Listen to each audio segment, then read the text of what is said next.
Greetings, family members of YouTube. For those of you that have played competitive disc golf, you probably have a certain rating that you would like to achieve. And today, I'm gonna give you exactly the tips you need to get the rating that you want no matter what the number is. These are foolproof methods, tested in the wild, and brought to you via the internet. But before we dive in, we have to ask the most important question of the day. How you doing today, Terrence? Are you having a good one? So catch me if I fall.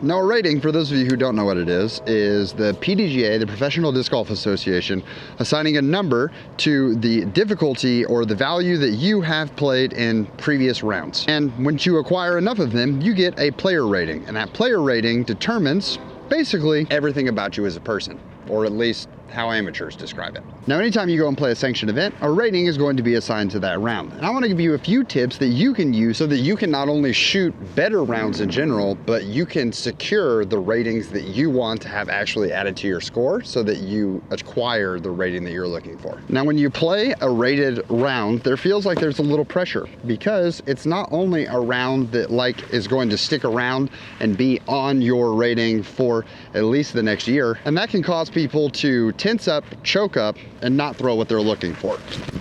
But what many people don't know about ratings is that if a round is bad enough, it doesn't actually stick on your rating. The PDGA essentially looks at it and says, that's like terrible. He or she normally doesn't play that way, so we're not gonna count it towards their rating. The safe estimate is if it is at least 100 points lower than your overall rating. Or if you wanna get mathy on it, it's outside of 2 standard deviations. According to the rules, it is against the rules to tank or try to intentionally play so bad that a round rates off or that it falls outside of that standard deviation or 100 points below. And if you suspect that someone on your card is intentionally doing that, you are within the rules allowed to report them to the tournament director and say that, hey, they're tanking that rating, which can lead to a host of other punishments for them. And if we're trying to get the rating that we want, we have to make sure that our bad rounds are very bad. That way they don't stick. We can have the intent and purpose that in trying to protect our rating that we don't want these bad rounds to stick. But if you're a push putter, sometimes missing putts from this distance over and over again can look pretty obvious. And how am I supposed to miss from there again without making it look even more obvious? Which is why our first tip in tanking is to become a spin putter. The major drawback of spin putting is that you end up with long comebackers, which is exactly what we're looking for to ensure that we can miss multiple times to add strokes. Oh no, I've missed by 45 feet. The second tip to make sure that you burn off any bad rounds from sticking to your rating is to keep an insurance policy with you. And by that, I mean a brand new disc that you have no idea what it does, such as these new Robbie Z Sparkle Cicadas. We're gonna be selling them at Music City Open this week, but any that are left over are gonna hit the site over at foundationdisc.com. If I step up with a pig, everybody knows that I should know what that disc does. It goes right next to the bucket and is parked for a birdie. However, if I'm keeping my insurance policy with me, I have no idea how overstable or understable this disc is gonna be, which means I can rip it with reckless abandon. And when it doesn't go where I wanted it to go because I didn't know how to aim it, make sure you use classic disc golf phrases that passes the blame from the archer over to the arrow. Such as, well, that's odd. Normally it flips up a little more than that. Normally it's a little more overstable than that. Huh, that's weird. That disc has never done that before. Oh man, I've been doing a lot of form change lately and I really thought I was gonna be able to get a hold of that disc a lot better. Now, sanctioned events happen all over the country and really all over the world every single weekend. And often some will happen during the weekdays. But let's be honest, there's just courses that you play significantly better than others because some courses are just a little too hard. And we don't want those hard courses to inhibit you from the rating that you're looking for. Like this course, where I seem to just hit a lot of trees. Which takes us to tip number 3, make sure you handpick your courses so that your rating is only reflective of how well you play a specific course. Hopefully, the course you play the absolute best. Don't try anything else. Sure, if you put me on a course that asks me to throw more than 350 feet, I might be 850 or 830 rated. But if you put me on my pitch and putt where the farthest I have to throw is 250 feet and I can throw a pig over and over again, well yeah, that's how I'm rated like I need to be on the Pro Tour. Still PDGA sanctioned and official, isn't it? Now, while these 3 strategies are pretty foolproof, and by the combination of all 3, you should start getting the ratings that you're looking for, or at least ensuring when the round doesn't go your way that it's not going to count towards your rating because you're very good at making sure that it doesn't get there. Our final strategy is the most foolproof of all of them and requires the most setup, because you're going to need one of the hardest things to attain in life: friends. How do you get those? Step one of this master plan is that you're going to go out and meet some people at local gatherings and try to find like-minded folks who also are out there trying to make sure that their validation through throwing plastic circles is acquired by achieving the rating that they're looking for. While some would call them friends, we're going to call them what they accurately are here, and that is co-conspirators. We mentioned that PDGA sanctioned events happen all over the world every single day, with most of them happening on the weekend. But there are certain things that we want to avoid, such as our card being pre-formed by the tournament director. When we find our friends and co-conspirators, we want to make sure we're playing as many flex starts as possible, because at most flex starts, you have the opportunity to build your card. And that's where we're going to bring our friends, so that we can play together and have a good time. You guys saw that go in, right? Yeah, we'll count it. Now, in my professional guidance, I would advise putting too many aces on your card and try to keep it to 1 per round, because after that, people start to get a little suspect that you guys are crushing it, and they're going to try to sign you up for the Pro Tour, which means that you're going to spend 10 months of your life living in a van down by the river. And it's going to be a lot harder to implement these strategies while you're out there. With all that being said, I hope these tips are helpful and that you find yourself grabbing the rating you've always been wanting and looking for at a fraction of the time that it took everyone else to get there. Because after all, why would I spend hard work trying to get better at my hobbies when I'm just out here playing for fun? So thank you so much for watching. I hope you have an amazing rest of your day. Please make it fantastic for someone else too. But for now, we're going to leave you with the birdie. Welcome back to the real channel, everybody. Robbie C here, and I want to give you actually a few tips that will actually help you shoot the ratings that you're looking for and really start playing golf that you can be proud of without having to cheat, because that's essentially what all of those previous things are, is cheating first and foremost. I want to open this part of the video, and I'll try to be as brief as I can so that way you're not watching like a 30-minute video, by saying that I want to go ahead and eliminate the stigma that ratings, especially, there are so many people out there that try to shame people for caring about their ratings. Like, oh, you're 810 rated and you're trying to improve. And a lot of it comes from the top end and pros and things like that, trying to shame, oh, why would you care about that? And then there are several people amongst the recreational crowd who are just trying to play for fun and enjoy things when they're losing, but when they're winning, they care and they want to post all about those ratings anyways. I think if you care about your rating, that's fine, because it is one of the only pieces we have of outward showing of really this hobby that we do. And we don't have traditional pars like they have in golf, where you can say, oh yeah, I shot a 75 out on this course, and that means something, because me shooting 16 under on a local pitch and putt versus me shooting 16 over on one of the hardest courses in the world, that 32 stroke difference sounds great, but it's still not even scratching the surface of how great of a difference that is, because those two rounds could be on the same page. So at the time of recording this, I had my Patreon event this weekend, which is where the Birdie fam comes into Birmingham, and we do sort of this large disc golf event. We play a round on Thursday night, a round on Friday afternoon, 2 rounds on Saturday, glow, and then a round on Sunday morning. So yeah, 6 rounds in about 4 days, and it can be a pretty exhausting experience. That was really good. But as people come into town, they feel this pressure to perform and this pressure to play well and things like that. And I remember that on Saturday, we played 2 different rounds while we were out there, and the best score on the course, I believe, was my friend Jason, shooting 6 under par on the course that we played. I went out that evening during glow and ended up shooting a little bit better than that. And this isn't me trying to flex on Jason, this is much more me trying to say the interaction that happened on our card afterwards, because I told my card what I had shot, and one of our card mates was actually shocked and said, wait, seriously? You shot that? And I was like, yeah, because that's what it takes sometimes. It doesn't look flashy or anything like that. It just looks like we're doing what we're expected to do. And I think if you're trying to shoot golf that you're proud of, or you're trying to shoot really great golf, most often when you're in the middle of it, great golf doesn't always feel like you're actually playing great golf. It kind of just feels boring.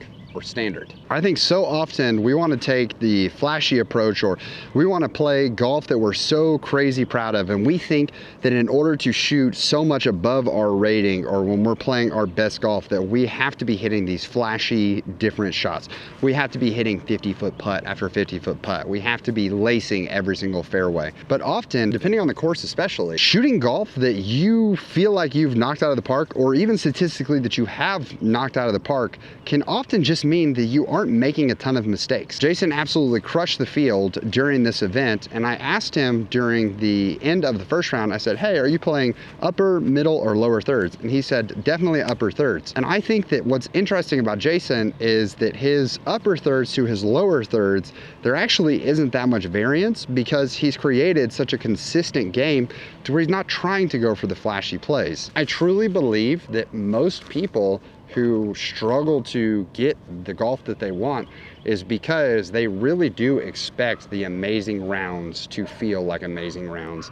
And I remember one of the first times that I shot 1,000 rated round, I walked off the course and ran into my friend Bo McLaughlin. I had told him, man, that was 1,000 rated round. And he was like, yeah, get used to it. Because like, it should hopefully one day just feel like you're playing normal golf. Now, sometimes the golf does feel spectacular. When you're playing in the upper part of your game, such as Hunter breaking 68, he finished the round and told everyone that that was the best round of disc golf that he'd ever played in his life. And you kind of feel that in the moment. But I actually did a video here at this course that showed what it takes to play 900 rated golf, which I would argue that 900 rated golf would beat probably over 90% of people that play disc golf. If you could just consistently shoot 900 rated golf, you would be better than probably, because of so many folks who play this game recreationally and will never touch a sanctioned event. If you can play 900 rated golf, you're going to beat most people when it comes to playing disc golf. All that was needed to shoot 900 rated golf at this course, which I would say is a middleweight length course. There are certainly some longer holes out here. I would not describe this course as a pitch and putt where everything is nice and short and reachable. All you had to do was be able to throw 250 feet with some level of accuracy and make all of your putts 20 feet in. If I can make all of my putts inside of this circle, and like I said, just throw 250 feet with some level of accuracy, 900 rated golf is on the table. I have the physical skills to play 900 rated golf, which means there's one thing derailing me from the rounds I want: mental. The war between the ears. What happens when something goes awry? What happens when you don't get the drive you were looking for? How are you able to mentally bounce back? We have moments that we see across, especially when you play amateur events, you see yelling, you see rage, you see this terrible internal self-talk that just absolutely pulls them off of the trajectory that they were moving on, and they fall so quickly off of the mental cliff of despair that it impacts their physical ability to start throwing the disc, which is also going to detract from their scores. Where if we have, you know, as Ted Lasso says, the memory of a goldfish, we can find ourselves staying in the moment and playing that boring golf on so many courses, especially those I keep talking about pitch and putts, because those often can feel like the exceptions to what I'm saying. On several courses, if you can just shoot even par or a couple strokes under par, that's gonna be at least 900 rated golf. We adjust our mental strategy, knowing that if we are simply playing for rating, and that's all that matters to us, is getting this beautiful number at the end, we can't let just golf be golf and be proud of throwing the disc well. We have to play for a rating. Then we can maneuver this thing to say, hey, there are just certain holes that I'm going to press aggressively for a birdie. And those are holes that I think about my par shot. If I was playing it for par, what feels like the most safe shot also puts me in play for birdie, then I'm gonna go for that. But if that safe shot brings up a bogey opportunity, I'm going to avoid it, because bogeys take me backwards away from the goal, which is to shoot around even par. I'll in fact go ahead and tell you that I am technically right now registered for Music City Open. I'm on the wait list, and at the time of recording this video, I'm number 15 on the wait list.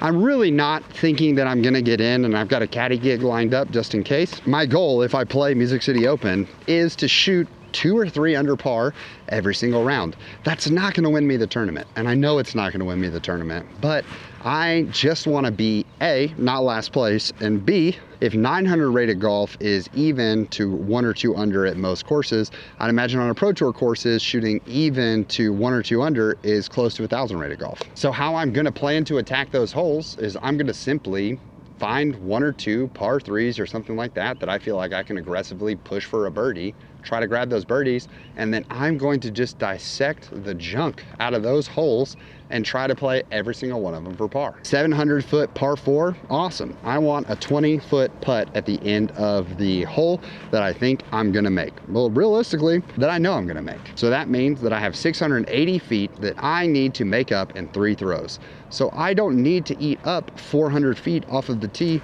if 400 feet brings in variance. All I need are 3 about 225-ish foot shots, and bada boom, bada bing, we're doing what we want to do. And that's exactly what I plan on doing to try to break things down and score appropriately if we get into the event. So I guess that's really like the major tip here. I hope that if you clicked on this video, I hope that you got the entertainment value out of the front end, but I just want to emphasize, because there's a couple of videos and lessons that I learned in Takeover this weekend that I really want to make some videos about. One in particular comes from our distance competition, because I think it was absolutely fascinating what we learned in that moment, and a takeaway that I think most people need. If you want to shoot and get the rated rounds that you're looking for, be okay playing boring golf. And I think for several people, you just have to make the decision point between what matters most to me. Do I want to enjoy this hobby and have fun and play and throw the shots that I want to throw? Because if that's what you want to do, then there comes a moment where we may have to give up on just chasing a certain rating over and over again. And I think people that chase that certain rating over and over again, it has value to them. It has importance. It can very much suck the joy out of disc golf for them. And then you have folks that, hey, this rating is important to me. And if I really want to achieve these goals, I've got to take a step back and understand the sacrifices that's going to come. And that sacrifice may be a little fun out of the hobby that I'm trying to play, because I'm gonna have to play some boring golf. And I'll close this out with a guy who is 1,000 rated, has cashed on the Pro Tour actually multiple times. I posted that this video was being made today, and he said, make sure you end with the idea that the rating is just a made up number anyways, I hope. And I think that that's certainly important to discuss, is that there are some metrics behind how the rating works, and there are weird ways that it gets affected, whether it's people playing in a certain event, depending on the area that you're at, the ratings can fluctuate. There are so many factors that go into it. So I just can't emphasize enough that putting your identity and your passion into a number, I get it. And I want to make sure that I'm not invalidating any of that. I just also want us to know that it's not a perfect system by any stretch of the imagination. And so I just I wanna offer a blanket of warmth to those of you who are chasing a certain number and chasing a certain thing. And I get it, because I too would love to be 1,000 rated one day. I think that would be like the dream. I'm just not sure that that might ever be in the cards for me, based on how much I'm able to play competitive sanctioned disc golf anymore. And I've accepted that. And something that helps is just having things outside of this hobby that help bring some validation to that. So hopefully that's a word of encouragement, and hopefully you don't find yourself totally wrapped up in so chasing that number that you end up falling into the traps of having to do what the first 4 parts of this video were. So happy April Fool's Day. I hope that you have some fun pranks around the corner for you and your friends, and I hope you have an amazing rest of your day. Please make it fantastic for someone else too. But for now, we're gonna leave you with the birdie.